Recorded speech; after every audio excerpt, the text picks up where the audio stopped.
পশ্চিমবঙ্গ ছাত্র সমাজের ডাকে নবান্ন অভিযান। কারা এই ছাত্র সমাজ তা নিয়ে প্রশ্ন উঠেছিল শুরু থেকেই। কর্মসূচির উদ্যোক্তা কারা তা নিয়েও রহস্য ছিল। শাসক দল রাম বামের কর্মসূচি বললেও বামেরা কিন্তু শুরু থেকেই এই দিনের নবান্ন অভিযানকে বিজেপি আরএসএস এর উদ্যোগ বলেই নিজেদের দূরে সরিয়ে রেখেছিল। আর বিজেপি বলেছিল দলীয় কর্মসূচি না হলেও ছাত্র সমাজের পাশে আছে তারা।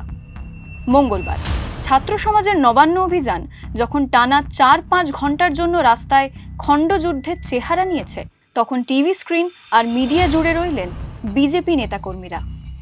নেই কিন্তু আছি। মঙ্গলবারের ঘোষিত অরাজনৈতিক কর্মসূচিতে বিজেপির দৃশ্যমানতা এরকমই। আর কর্মসূচির শেষে একেবারে সরাসরি ময়দানে অবতীর্ণ রাজ্য বিজেপির নেতৃত্ব। লালবাজার অভিযান করলেন সুকান্ত মজুমদার। বুধবার ১২ ঘন্টার ধর্মঘটের ডাক দিল বিজেপি। এদিন বাংলাদেশের সাম্প্রতিক ছাত্র আন্দোলনের অনুকরণে দফা ১ দাবি ১ মমতার পদত্যাগ স্লোগান তুলে পথে নেমেছিল মিছিল, হাতে জাতীয় পতাকা। গোটা দিন ধরে বিক্ষোভের মুখ হিসাবে যাদের দেখা গেল তাদের অধিকাংশকেই ছাত্র বলে ভাবা কঠিন। কলেজ স্ট্রিটের জমায়েতে যেমন দেখা মিলল একাধিক বিজেপি এমএলএ। নিজের ব্যক্তিগত নিরাপত্তায় মোতায়েন আধা সেনার ঘেরাটোপেই মিছিলে হাঁটলেন কোন নেতা।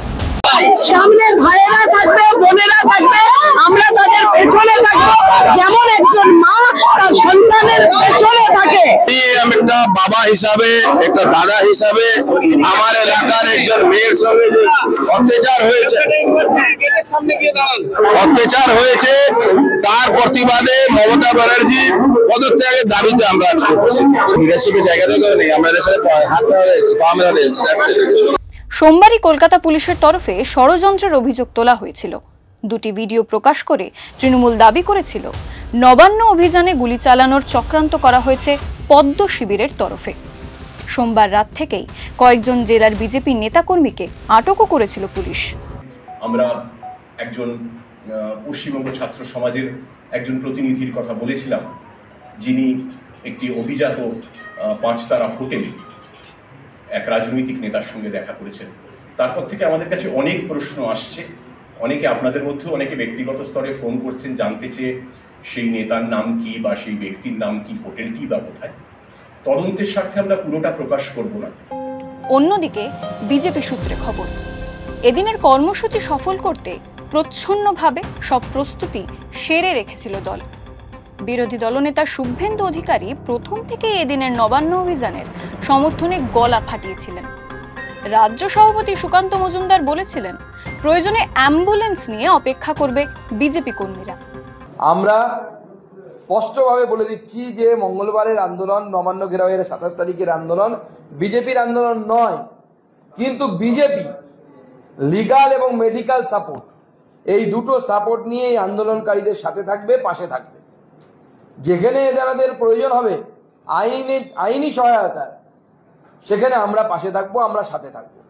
সোমবার সকালেও এ নিয়ে রাজ্য সরকারকে হুঁশিয়ারি দেন শুভেন্দু। ৪ থেকে ৫ কোটি টাকা রাজ্য সরকার আজকে খরচ করেছে, ভালো ভালো রাস্তাগুলোকে করেছে, এমনকি গার্ডেন্স থেকে কন্টেনার এনে সেকেন্ড ব্রিজে লাগিয়েছে। আপনি কোনোদিন এগুলো দেখেছেন? বাংলার মানুষের স্বতঃস্ফূর্ত আন্দোলন, কোন বদনাম করে অভিযোগ করে ঠেকানো যাবে না আন্দোলন। আমরা সবাইকে আসতে বলেছি, কিন্তু মিছিলের পুরোভাগে কোন রাজনৈতিক দলের রাজ্য স্তরে থাকবে না।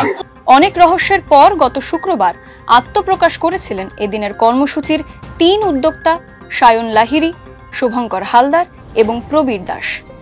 নিজেরা কোনো সংগঠন করেন না, ফেসবুকের বন্ধু বলেই দাবি করে জানিয়েছিলেন এটি অরাজনৈতিক কর্মসূচি। আপনাদের কাছে এটি আমরা করজোড়ে বিনীত অনুরোধ করছি, এটিকে সমাজের ভাষা হিসাবে, ছাত্র সমাজ, যুব সমাজের ভাষা হিসাবে এটিকে সামনে নিয়ে আসুন।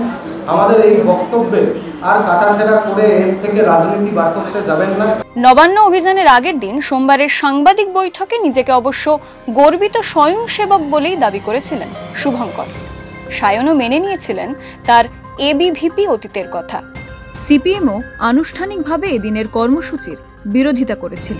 শহরের বামফ্রন্টের দলগুলোর বাইরে থাকা বাম ছাত্র যুবরাও এদিনের কর্মসূচিকে ছদ্ম গেরুয়া বলেই প্রত্যাখ্যান করেছিল।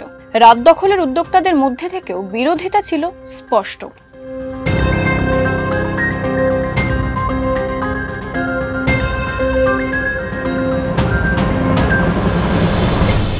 মঙ্গলবার বিকেলেই এদিনের নবান্ন অভিযানে আটক আন্দোলনকারীদের ছাড়ানোর জন্য লালবাজার অভিযানের ডাক দেয় বিজেপি। কলকাতা পুলিশের হেডকোয়ার্টারের অদূরেই রাস্তায় বসে পড়েন রাজ্য সভাপতি সুকান্ত মজুমদার, তাপস রায়, রুদ্রনীল ঘোষ, ইন্দ্রনীল খাঁ এবং লকেট চট্টোপাধ্যায়ের মতো নেতা নেত্রীরা। রণক্ষেত্রের চেহারা নেয় লালবাজার সংলগ্ন এলাকা। বুধবার 12 ঘন্টা বন্ধের ডাক দিয়েছে বিজেপি। 24-এর লোকসভা নির্বাচনে রাজ্যের ফল আর তারপরে রাজ্যে রাজ্যে বিধানসভা উপনির্বাচনে ভরাডুবি রাজ্য রাজনীতিতে বিজেপিকে কোণঠাসা করে রেখেছিল গত কয়েক মাসে। আরজিকর কাণ্ডের সুযোগকে কাজে লাগাতে মরিয়া পদ্ম শিবির। অন্তর্দলীয় কোন দল মুলতুবি রেখে গা ঝাড়া দিয়ে উঠবেন শুভেন্দু সুকান্ত দিলীপেরা?